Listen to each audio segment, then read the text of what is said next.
Kumham langsung melihat bahwa ini ada tidak beres. Apa yang terjadi langsung diselidiki. Tapi di antara itu juga saat ini Gayus Tambunan juga sudah dipindahkan dari sebelum di Sukamiskin, kemudian dipindahkan Gunung Sindur. Seperti apa kasusnya ini, di informasi untuk Anda?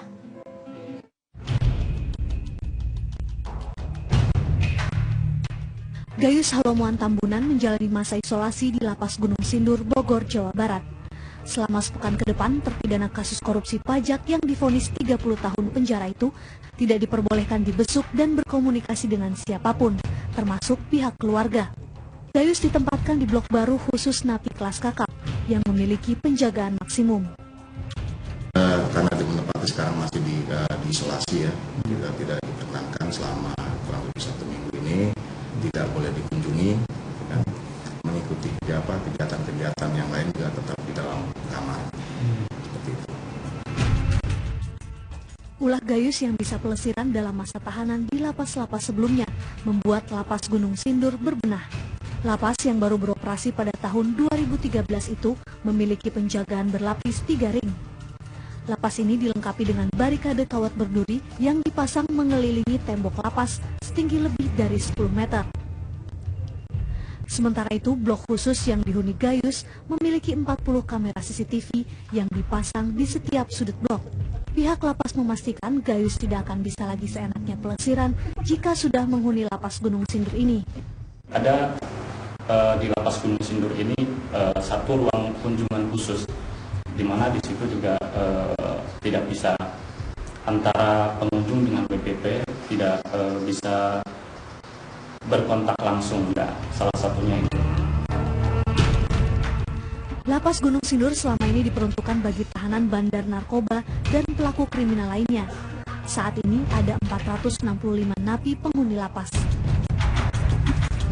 Lapas seluas 2,4 hektar ini sengaja dipilih untuk menitipkan Gayus Tambunan karena fasilitas dan personel petugasnya yang masih tergolong baru. Sehingga kecil kemungkinan Gayus memiliki koneksi untuk bisa keluar masuk Lapas Gunung Sindur ini. Dari Bogor, Jawa Barat, Eko Hadi, TV One mengabarkan.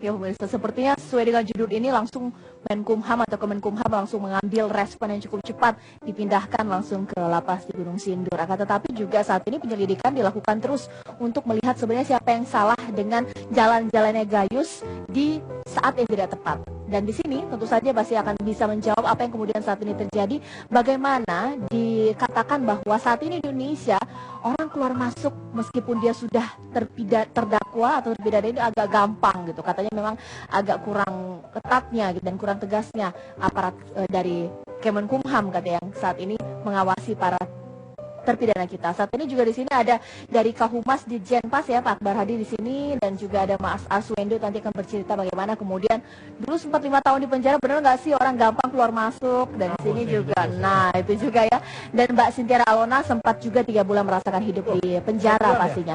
Akan tetapi pemirsa, kita akan melihat sebenarnya kasus Gayus itu seperti apa sih, ini dia informasi untuk Anda.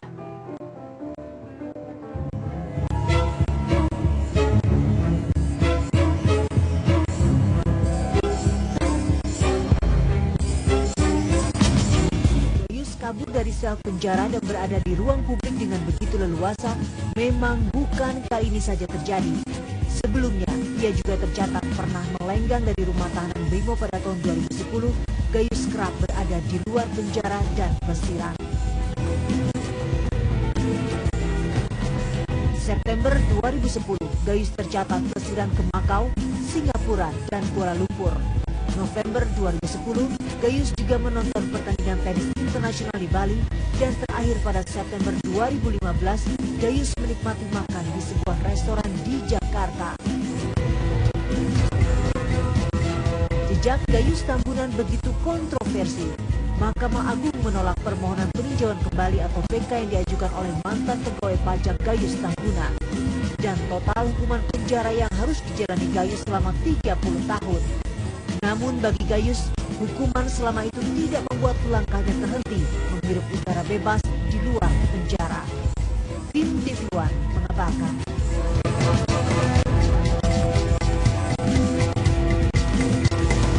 Ya pemirsa, jadi ini unik ya pemirsa ya, Gayus, seorang Gayus bisa 68 kali keluar dari penjara. Dan ini yang kemudian menjadi unik, kenapa sampai berpuluh-puluh kali seorang Gayus? Apakah ada Gayus-Gayus yang lain? Nah ini dia nanti akan langsung saya tanyakan kepada Pak Akbar Hadi. Di sini sebenarnya saya langsung ke kasusnya deh yang pertama.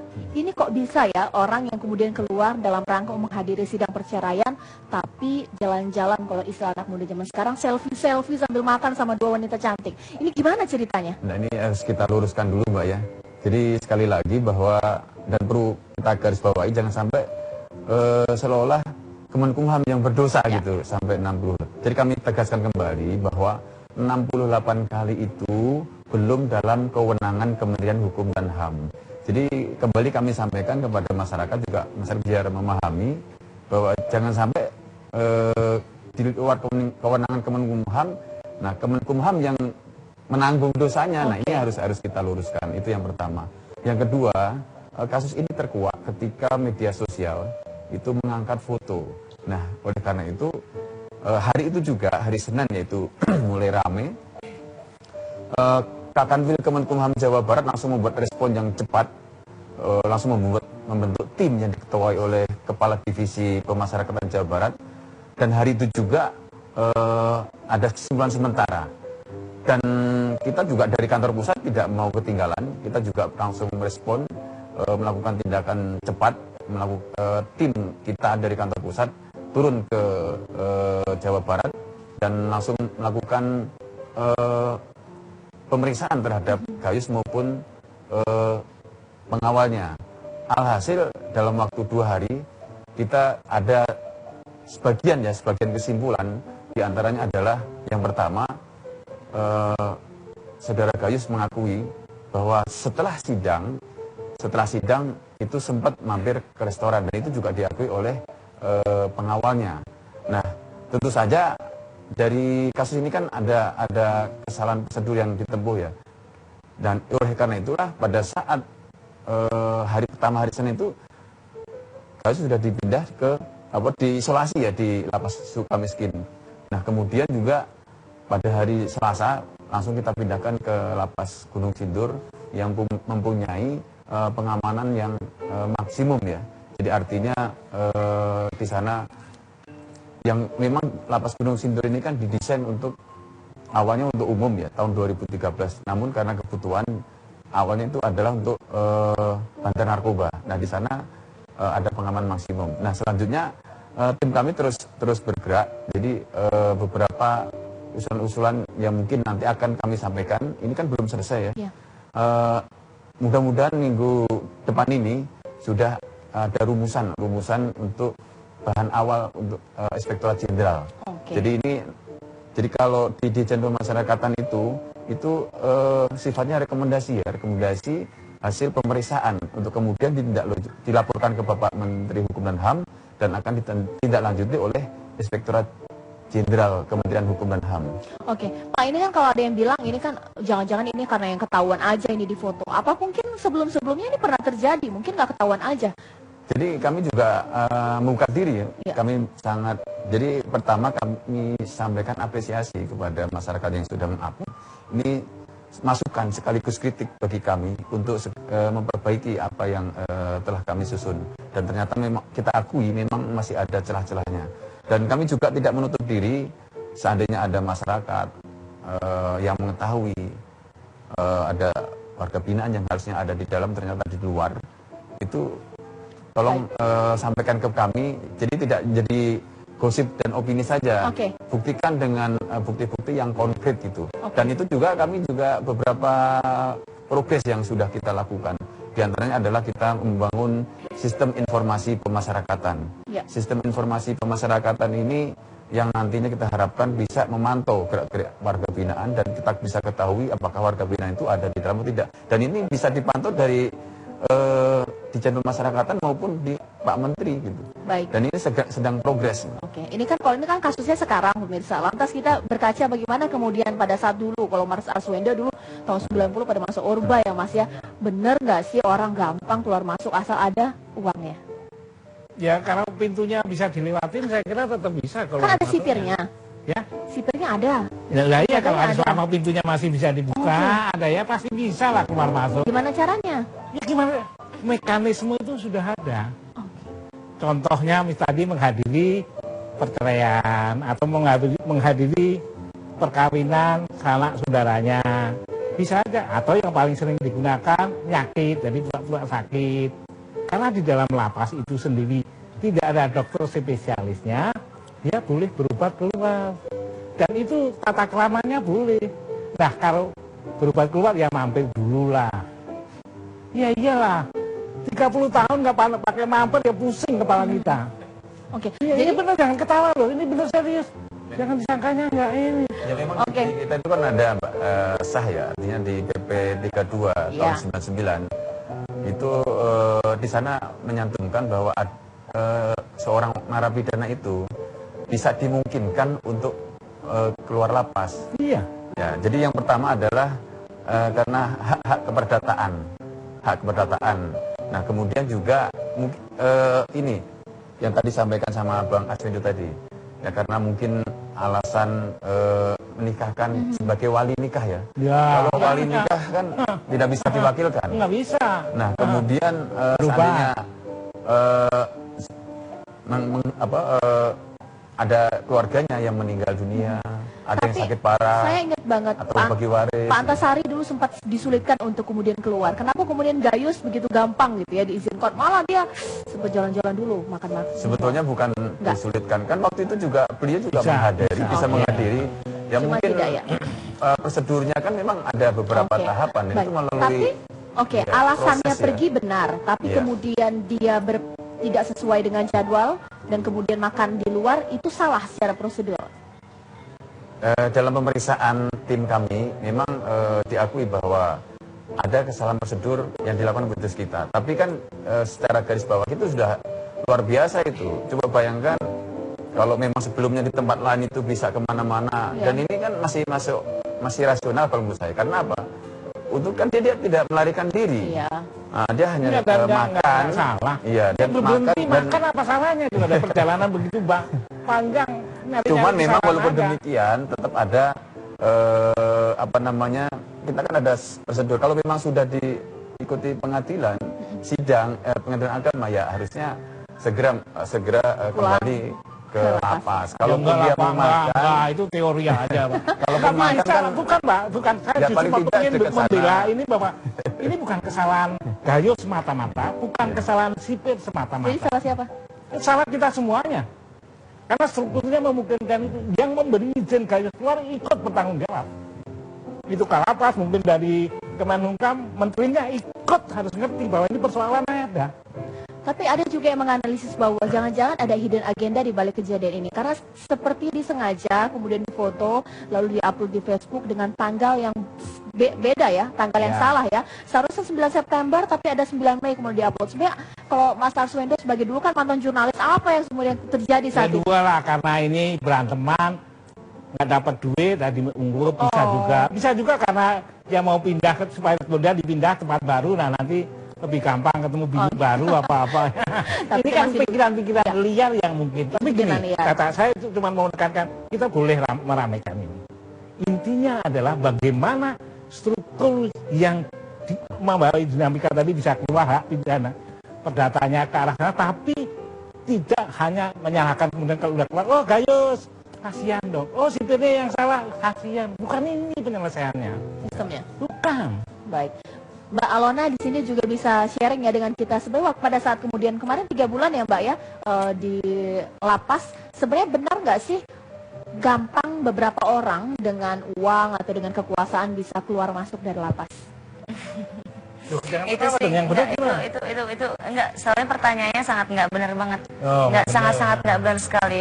Dengan pengalaman saya ya, itu 2,5 bulan di Pondok Bambu, dan itu enggak benar banget kalau misalkan kita bisa membayar terus kita bisa keluar, terus kita bisa punya uang, kita bisa menggunakan fasilitas apapun. Biarpun saya di sana waktu saat itu di Pondok Bambu ya, saya salah satu-satunya yang di dunia entertainment, itu pun saya diperlakukan sama dengan yang lain, tidak pilih kasih. Dan di situ pun saya dengan ada Kak Angelina Sonda, ada Bunda Nunun, ada pokoknya ada beberapa yang dari KPK, itu semuanya yang saya lihat kita disamakan, semuanya sama, kita disamakan. Dan itu pun makannya pun kita disamakan sama. Apa yang jadi nggak pilih kasih, nggak pilih kasih dalam tempat juga sama, masa makan beda-beda pesen restoran ya, kali aja kan ada yang seperti itu karena spesial karena kita punya uang atau apa. Tapi yang pengalaman yang saya pernah lakukan itu, yang biarpun dari pihak tinggi kayak dari KPK apa itu kan pasti kan uangnya banyak sekali. Tapi kita diperlakukan sama, walaupun kita harus di karantina berapa orang, 21 dan 20 gitu. Itu memang diharuskan seperti itu. Gitu. Pada saat 3 bulan kemudian di penjara itu pernah nggak sih ada izin keluar, ada karena suatu hal, Mbak Alona pernah? Kalau itu sih pastinya nggak akan bisa. Karena waktu itu memang memang ada yang sakit parah sekali. Kalau Mbak Alona sendiri belum pernah, tidak pernah izin keluar pada saat di penjara? Ya saya kan di dalam penjara itu stres banget, nggak kepikiran mau izin keluar gitu loh. Tapi di saat itu saya ada tahu salah satu napi yang sakit keras sekali, dan itu tuh tidak diizinkan keluar. Dalam arti walaupun diizinkan keluar itu pun harus di rumah sakit yang bekerja sama dengan rutan tersebut gitu. Baik. Mbak Arswendo, tapi melihatnya benar gak sih kalau dulu kan sempat ada sidak gitu, ternyata sel aja itu berbeda gitu. Sekarang kemudian diungkap bahwa ada orang yang bisa jalan-jalan. Sebenarnya seperti apa sih saat ini prosedur ketatnya dan juga integritas ya dari para sipir-sipir penjara kita dalam ada pembeda-bedaan? Integritasnya saya akuin hebat kok mereka ini. Disiplinnya luar biasa dengan ya taruhlah gaji yang mereka terima dibandingkan dengan yang dijagain itu aja sudah luar biasa. Kamu menambahin sedikit tadi Alona tadi, nggak sempat keluar, iyalah baru sebulan 2 bulan ya dia belum tahu caranya mungkin. Kalau 30 tahun? Enggak lah, kita kan sudah stres ya? Iya, bahwa pembunuhan iya, cuman inilah. Dan ini kayak seperti di Pinang itu sejak 1912 hal semacam ini terjadi dan pasti akan terjadi lagi. Cipinang itu hanya salah satu bentuk ininya. Seperti ini dipindahin ke Gunung Sindur yang lebih maksimum, nggak ada gunanya kan, nggak ada bedanya. Ngapain dipindahin situ? Ini masalahnya dia dituduh keluar, dituduh nggak benar, ini bukan penjagaan maksimumnya. Misalnya yang kita pertanyakan itu. Karena kalau nggak begitu akan repot. Kasihan Bapak Akbar ini atau seluruh lembaga yang harus menjawabi pertanyaan-pertanyaan semacam ini, karena ini it can happen gitu loh, Caca. Baik pemirsa, ada respon masih akan kembali dengan sejumlah perbincangan menarik lainnya, tetaplah bersama kami.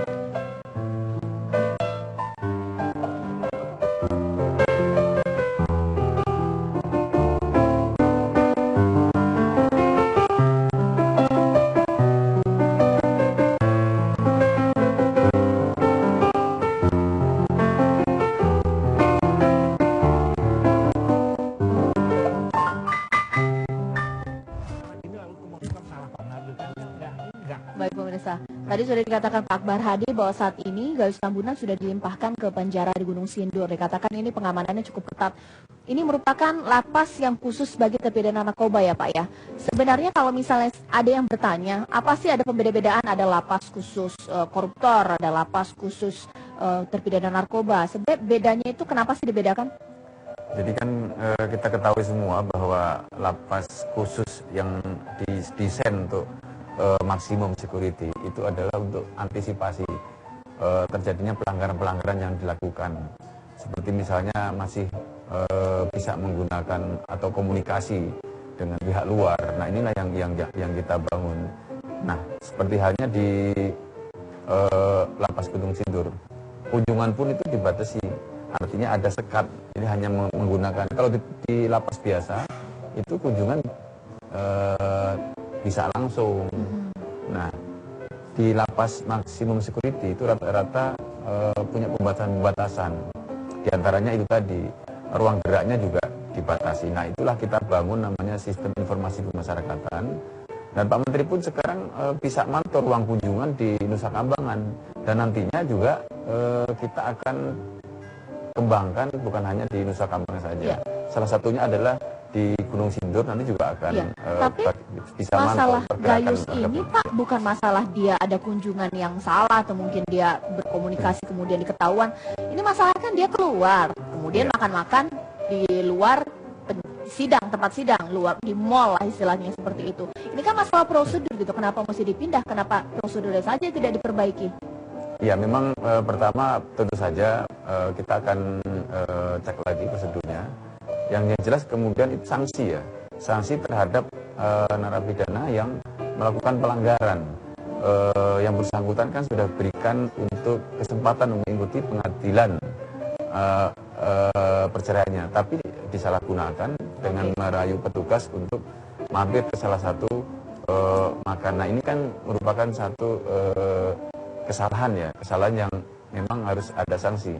Dan di kita di Kementerian, Pak Menteri juga sudah tegas ya mengenai sanksi ini. Jadi selain sanksi juga ada reward. Pada saat ulang tahun pemasaran kemarin juga selain memberikan reward bagi petugas dan beberapa waktu lalu juga Pak Menteri juga cukup tegas langsung diupacarakan bagi petugas-petugas yang nakal. Baik, Mas Arswendo sempat berada di 2 lapas ya Mas ya. Ada nggak sih bedanya antara satu lapas yang pernah Mas tempat kemudian lapas yang lainnya atau mungkin sama saja? Ya peraturannya juga sama, orangnya kurang lebih sama, caranya juga ya sama aja lah. Tapi sama gini, Tata, supaya ini kasus Gayus ini merupakan sinyal bahwa kita perlu perbaikan banget, iya. Tapi ini bukan peristiwa besar gitu loh. Bukan peristiwa yang akan menghebohkan seolah-olah Kemenhumkam kecolongan, seolah lapas melakukan kesalahan besar, seolah Gayus berulah lagi, enggak lah. Ini kan cuma minta izin keluar dan kemudian makan, kemudian ada yang motret, itu aja. Dan makan itu juga bukan satu kesalahan. Nah, makan di situ kan nggak ada kesalahan. Apa harus makannya harus di depan pengadilan misalnya lagi pengadilan kan ya enggak lah. Ini agak berlebihan gitu. Bahwa ini warning sebagai sinyal ada yang tidak beres itu lebih penting supaya nextnya lebih baik. Kalau enggak seperti diisolasi itu kan repot juga. Tapi kemudian memang kalau dibilang ini kecil juga enggak ya, karena ada yang berkata bahwa jangan-jangan ini cuma satu, banyak Gayus-Gayus lainnya yang gampang keluar masuk. Ada yang mengatakan lebih lama di luarnya daripada di dalamnya. Enggak, kalau lebih banyak di luar, karena satu shift penjagaan itu biasanya kan 7 jam atau berapa itu. Kalau dia berangkat pagi ya kira-kira nggak sampai sore dia harus sudah masuk, kecuali dia nanti CS-an sama regu yang berikutnya. Kalau nggak ya cukup lah, dan mampir gitu boleh lah. Secara hukum juga nggak apa-apa. Yang bahaya kalau dari situ kemudian lari. Jadi tansel misalnya, nah itu baru itu baru pelanggaran gede. Kalau Mbak Lona pada saat kemudian ada mengikuti persidangan ya, kira-kira dikawal berapa orang sih? Ketat nggak sih peraturannya mungkin nggak boleh mampir dan lain-lain? Kalau sidang nggak biasa lah. Pada saat diantar oleh pihak lapasnya dan juga pihak kejaksaannya juga. Iya. Ketat nggak mereka mengawal Mbak Lona? Sangat ketat sekali dan itu pun saya pun dicampur oleh para napi yang lain. Jadi nggak ada spesial khusus sendiri. Makannya gitu. Gimana? Makannya ya kita sama makan dari pemerintah. Cadongan ya, Namanya makan nasi cadong, ya itu dalam arti ya nggak seenak kita makan di rumah lah, beda tapi banget. makannya di tempat persidangan ya, nggak keluar. Nggak enak, orang jujur kok. Nggak enak ya? Nggak enak. Baik, singkat saja nih Pak Barhadi, di penjara nggak enak. sipir yang kemudian sempat diajak makan bareng ya kalau istilahnya ya, kena sanksi nggak? Ya tentu saja ini kan ada prosedur yang memang perlu dilalui ya. Jadi seharusnya begitu sampai selesai pengadilan sidang itu harusnya kan langsung kembali ke lapas. Dan disinilah tim kami kan sekarang sedang merumuskan ya. Kalau memang ada unsur kesengajaan tentu akan lebih berat. Nah, kalau kelalaian mungkin lebih ringan. Karena informasi salah satunya adalah bahwa pengawal ini tidak tahu persis Jakarta. Bahwa ternyata dibelokkan itu juga salah satu. Nah ini jadi salah satu unsur juga. Tidak begitu apal. Nggak taunya diajak sampai ke tempat makan yang. Nah ini juga ada yang mengatakan bahwa dari Kemenkumham merasa bahwa ini permasalahan adalah kurangnya SDM dari pihak lapasnya sendiri ya, Pak Barhadi. Tapi nanti dibahas sesaat lagi dan respon akan kembali pemirsa.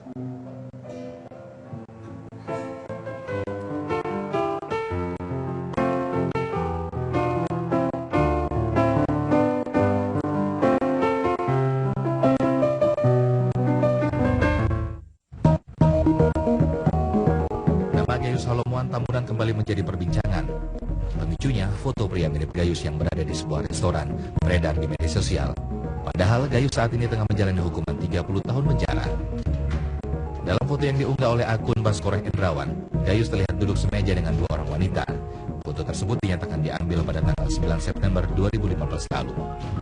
Menanggapi foto tersebut, salah satu pengacara Gayus menyatakan sebagai narapidana, Gayus mendapatkan hak untuk keluar tahanan. Bahwa hak-hak dia untuk keluar lapas itu ada hak-haknya itu. Misalnya proses sidang, sakit, kan, situ, ya. Kemudian menyangkut hak warisnya, kan, gitu ya, dan lain-lain. Itu ada aturannya khusus. Sementara itu, Lapas Sukamiskin Bandung, Jawa Barat membenarkan bahwa Gayus pernah diizinkan keluar lapas pada 9 September lalu. Gayus izin untuk menghadiri sidang perceraian di Pengadilan Agama Jakarta Utara. Meski begitu, Kanwil Kemenkumham Jabar akan menyelidiki hal tersebut. Dari Jakarta dan Bandung, Jawa Barat, Fahmi Dwi Sutrisno, John Hendra, TV One, mengabarkan. Ya pemirsa, munculnya Gayus di ruang publik memang telah membuat gerah dari pihak Kemenkumham. Tapi dari pihak Kemenkumham juga mengatakan bahwa sebenarnya di sini ada permasalahan lainnya, bahwa kurangnya SDM yang saat ini menjaga ya Pak ya para orang-orang yang berada di penjara atau juga lapas ini sendiri. Katanya kurang SDM, kurang kesejahteraan juga. Sebenarnya seperti apa kondisi dari suatu lapas itu? Sebenarnya gaji sipir-sipirnya memang kurang. Jadi, ya tentu saja ini menjadi entry point ya untuk memperbaikan pembenahan yang lebih baik lagi. Mbak Caca perlu ketahui ya juga, masyarakat juga mohon mudah-mudahan bisa memahami bahwa kondisi lapas rutan kita kan rata-rata sudah sangat over kapasitas ya. Contohnya saja di Rutan Salemba. Rutan Salemba saat ini tuh sudah dihuni 3.700 dan itu orang semua itu. Namun dijaga hanya 25. Satu regu ya? Satu regu itu 25. Demikian juga tidak hanya terjadi di kota-kota besar. Seperti contoh misalnya di perbatasan Padang dan Sumatera Utara, itu namanya ada Lapas Padang Sidempuan. Itu saat ini isinya 600. Ya. Tapi yang jaga itu hanya 4 orang, satu regu. Nah, oleh karena itulah kita tentu saja dari sisi jumlah maupun kualitas itu kita akui memang masih belum yang seperti yang diharapkan. Oleh karena itu kita mendorong, Bapak Menteri juga mendorong berbagai terobosan-terobosan, diantaranya adalah menggandeng beberapa pihak, diantaranya TNI dan Pemda untuk bisa masuk. Kalau kesejahteraan para sipir-sipirnya seperti apa? Kalau kita bicara kesejahteraan sih memang orang tidak akan puas. Tapi kita bukan bagaimana ditambah gajinya, tapi bagaimana sistem ini kita bangun. Misalnya dengan menambah kualitas petugasnya. Petugas kita kan kita akui rata-rata tidak dicas ya. Artinya kan sementara cukup berat. Mereka harus menghadapi bandar narkoba, teroris, kemudian koruptor, yang notabene secara intelijen, secara kemampuan itu lebih punya kemampuan lah. Sementara petugas kita terus terang saja dalam hal pendidikan, keterampilan itu mungkin masih minim. Kalau ini kalau dulu bukan memang tambahkan buru-buru supaya pas lagi saya mengatakan mereka ini kan orang memang niat berbuat jahat gitu loh. Yang narkoba, yang teroris, itu kan dalam tanda petik mereka memang kepengen jahat. Nah, maksud saya dengan yang tadi, janganlah peristiwa Gayus ini mengaburkan nilai-nilai yang lebih besar ini loh. Apa yang lebih besar itu? Ya ini kayak tadi, kalau ini kita lakukan ini kayak kesejahteraan kayak tadi. Pendidikan dan pelatihan itu ada yang 20 tahun itu ada juga yang hanya 2 kali pendidikan. Oleh karena itulah kalau di Kemenkumham itu hanya 1 di badan yang menangani pendidikan dan pelatihan ya. Makanya kita juga coba mengusulkan itu setiap wilayah itu ada badan diklat lah ya. Badan diklat supaya mereka lebih meningkat. Saya nangkap ya. Tapi kalau misalnya alasannya adalah kesejahteraan atau kurangnya SDM, apakah itu menjadi alasan ada yang pembeda-bedaan para napi kita? Yang nggak punya duit katanya agak susah dikunjungi, yang punya duit gampang. Ya itu selain kita perkuat dengan kapasitas SDM dan penambahan jumlah, kita juga menggunakan berbasis IT. Jadi nanti dan kita sekarang sedang progres ya, kita bangun namanya sistem informasi pemasyarakatan. Nah, sistem inilah yang secara teknologi akan mengawasi mereka. Memang sekarang sedang progres ya, sedang progres. Teknologi inilah nanti akan kelihatan seperti Mbak Caca tadi bilang, apakah keluar masuk, itu akan kelihatan, terpantau dari kantor pusat. Gitu. Mas Arswendo, apakah memang meningkatkan sumber daya manusia yang di dalam yang menjaga lapas dan juga kesejahteraan ini menjadi efektif bahwa tidak ada lagi orang yang bisa keluar masuk seenaknya, atau mungkin sampai ada yang kemudian produksi narkoba di dalam lapas bisa memang selesai dengan cara ini? Makanya kalau sudah sampai tingkat ini, kita kan tadi kata mengatakan ini produksi narkoba, nah ini sudah nggak ada ampunan untuk yang begini nih, dibandingkan dengan kita sekedar gayus makan di luar. Ini bedanya banyak, untuk penanganannya pun energinya juga beda. Saya kasih gambaran gini cara supaya dapat gambaran betapa sipil ini sebutan untuk pegawai penjara, petugas di situ itu ada menara. Itu orang jaga di sana. Itu di bawahnya dikunci. Sementara napi yang di dalam itu mungkin bisa lebih enak daripada angin malam yang di sana. Nggak ada uang jaket khusus, nggak ada. Bukan lalu membenarkan kesalahan ini atau toleransi kepada hal-hal yang tidak penting. Bukan. Ini yang harus dibenahi dari awal. Penjaga klan ya, kalau CCTV-nya dihidupkan semuanya misalnya aja pasti bisa. Overcapacity kan, kepenuhan ruang di satu penjara ini.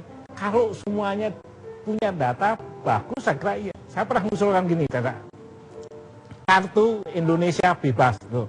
Ini semua napi itu punya kartu itu. Mungkin nomornya, kalau nomornya 02 itu kasus pembunuhan, 03 di situ ada. Di depan itu ya? Iya. Di depan sel gitu. Dan kita bisa slide kayak kartu kredit gini, kita tahu hukuman kita berapa. Nah ini nggak ada. Oke. Jadi sekarang ini udah teknologi itu kan udah kita kembangkan sejak tahun 2011. Nah sekarang ini narapidana itu tidak harus ngadep ketemu petugas. Misalnya berapa tahun? Gitu. Dia dapat remisi apa tidak, setengah masa pidananya kapan. Bagus itu sudah ya. ada. Jadi cukup menempelkan sidik jarinya. Itu sudah di sana sudah kelihatan. Sudah semua Pak. Data-datanya sudah semua. Iya. Belum lah kalau semua belum. Kalau itu take time-nya. Ya memang hanya beberapa lapas ya.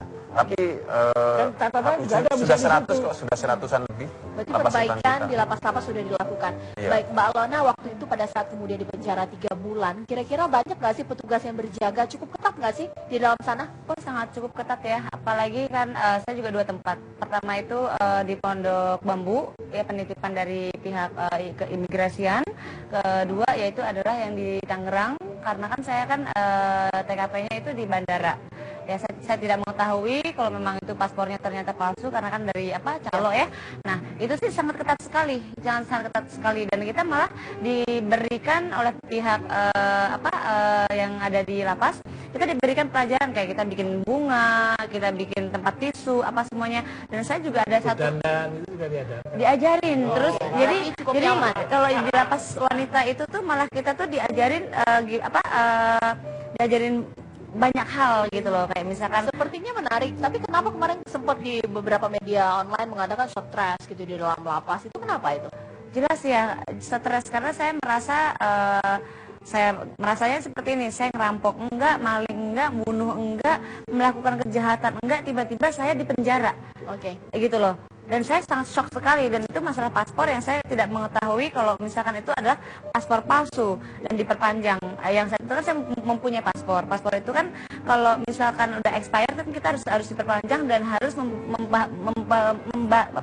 memperharui, kita harus foto sidik jari seperti yang awal. Dan saat itu calo itu tidak menganjurkan seperti itu, malah dia minta pas foto saya, minta pas foto, KTP, terus gitu KTP, KK, akte, ijazah dan lain-lainnya lah itu. Dan anehnya tiba-tiba itu gang 2 minggu lebih 2 minggu lebih itu paspor saya sudah jadi gitu kan. Saya menanyakan lagi sama calonnya, kok saya nggak difoto di saat dulu saya pertama bikin paspor, saya difoto. Nggak perlu karena data-datanya sudah ada di imigrasi. Oke, baik gitu. Pemirsa dan Respon masih akan kembali dengan sejumlah perbincangan menarik lainnya. Tetaplah bersama kami.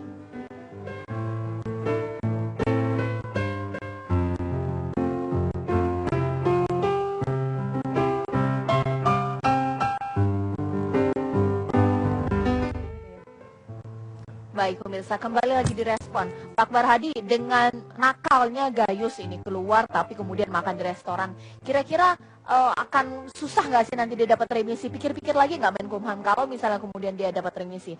Dengan banyaknya kasus-kasus, 68 kali loh mungkin keluar dari penjara. Ya oleh karena itu kan kita lihat dari kesalahannya, dan saat ini juga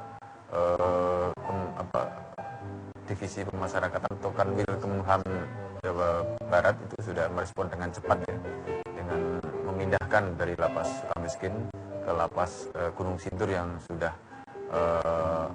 maksimum pengamat security, dan kemudian juga dengan adanya kesalahan yang dia ataupun kesalahan dia, maka tentu saja ada sanksi. Mungkin salah satunya adalah dengan usulan pencabutan remisi yang sudah diterima tahun ini gitu ya. Janganlah Pak. Udah terima Tapi yang jelas itu kan dari tim Mbak ya. Kita lihat aja. Ada solusi yang ditawarkan bahwa miskinkan para terpidana kita supaya tidak gampang menyuap dan sipir tidak terbuai dengan suapannya. Kira-kira ini menjadi solusi yang efektif. Kalau koruptor harus. Ya. Begitu kan, kalau yang lainnya wajar. Saya kepengen di luar tadi sempat kita ngomongin ada pendekatan lain Tata, kemanusiaan dari sipirnya tadi, dari petugasnya ini, atau dari kanwilnya sekalipun ketika berhadapan dengan para napi ini. Dan ini jauh lebih memberi optimisme yang luar biasa. Ini membangun kepercayaan mereka akan hidup lagi di masyarakat dengan baik. Jadi bukan sekedar lari atau satu dua pasti akan selalu ada lah. Masih ada, nggak bisa 3.000-2.000 orang di satu lapas kayak begitu dan lain sebagainya. Kalau pendekatan kemanusiaan ini juga menjadi bagian yang ini mereka punya kenangan yang indah. Toh ketika saya jadi napi diperlakukan dengan baik, orangnya kayak begitu, itu kan moral yang luar biasa sekali, dan itu bisa kita praktekkan tanpa nambah biaya apa-apa. Nah, orangnya harus bisa melibatkan diri ke arah itu. Dan itulah yang selama ini sudah kita lakukan, cuman tidak terekspos ya. Harus Pak, kalau saya kan hanya 1-2 yang nakal, tapi kan banyak juga yang sudah baik. Banyak kalau pas karutan itu sudah belusukan istilahnya. Iya. Sudah masuk, harus apal bloknya, kamarnya, namanya siapa, memang harus seperti itu. Yang saya alamin di ya kalau Aluna semua gampang ya, tahu lah kenalinya. Di lapas wanita itu memang memang benar-benar ketat sekali sih, dan di pimpinan lapasnya itu benar-benar seperti kayak ngemong sekali gitu napi, dan nggak yang kamu napi, kamu penjahat, kayak seperti apa kan, enggak gitu loh. Dan kita tuh benar-benar dididik seperti yang seperti yang saya bilang tadi gitu loh. Jadi dididik beriak, tapi itu bukan karena Mbak Alona aja seorang public figure, apa jangan-jangan untuk orang-orang yang lain mungkin tidak itu perlakuannya? Oh enggak, sama. Justru disamakan, bukan karena waktu itu saat itu Alona memang lagi satu-satunya di lapas itu public figure-nya gitu kan. Tapi perlakuannya disamakan gitu loh. Di saatnya memang harus masuk, di saatnya kita harus bikin rangkaian bunga, kita harus bikin semua rangkaian bunga. Memang betul-betul semuanya disamakan rata, dan nggak dipilih kamu public figure, kamu dari KPK, kamu dari yang nggak punya uang terus dibeda-bedakan, enggak sih. Dulu mau bunuh diri nggak? Jadi siapa yang nolong kamu? Ya jelas mau bunuh diri karena shock ya. Karena yang nolong siapa supaya kita dapat pencerahan karena gitu? Mau bunuh dirinya bingung di dalam lapas itu dilihatin orang. Bukan dilihatin orang, apa yang saya gunakan, pisau nggak ada, baygon nggak ada, gitu kan. Terus diem aja gini, nggak bernapas, mati sendiri lah. Nah, mau apapun nggak ada, karena 21 orang di dalam ruangan tersebut gitu loh. Jadi ya kalau stres banget pasti. Jadi ya, nggak maksud saya apa yang tiba-tiba enggak, atau yang menasihati kamu atau apa gitu? Oh iya, ada seorang sesama napi atau sipil atau apa? Bukan petugasnya. Ini ada apa membesarkan hati saya lah. Baik. Karena saya ini benar. Yang membesarkan hati saya tuh kamu seperti kata-kata yang kamu tuh akan naik derajat. Dari situlah kamu harus melewatin apa yang Tuhan. Baik, terima kasih Mbak Kamu Alona. nanti ketemu cowok lagi gitu ya. Jadi begitu ya, kalau misalnya, tapi bukan berarti kamu langsung pengen hidup di penjara, enak kalau Mbak Alona. Ya. Pak Akbar, mendingan kejahatan malah pasti disesuaikan. Misalnya yang kotor-kotor tuh kasih di lapas cebongan biar dicebongin. Oh cebokin. Salah ya? Kalau ini serius nih Pak Akbar ya. Ya. Asal Bapak tahu, saya mantan presiden 2 periode, Pak. Jadi masukan buat Bapak, mungkin ada 2 terminologi yang harus diubah. Pertama, bukan lapas tapi lamongan. Lembaga pengemongan kayak Mbak tadi bilang. Jadi ada empati berubah. Sekali loh di lapas wanita itu tuh bener-bener ngomong apa napi-napinya. Siap. Yang kedua, Baik pemirsa, sudah 1 jam respon. Ya, oh ada lagi. Yang kedua, mungkin jangan suka miskin, tapi suka jujur, Pak. Karena kalau koruptor masuk suka miskin nggak kuat mereka pengen keluar. Baik pemirsa, sudah 1 jam respon menemani malam hari Anda. Saya Cica Anissa mengucapkan terima kasih. Selamat malam, sampai jumpa. Terima kasih buat saya. Makasih lah.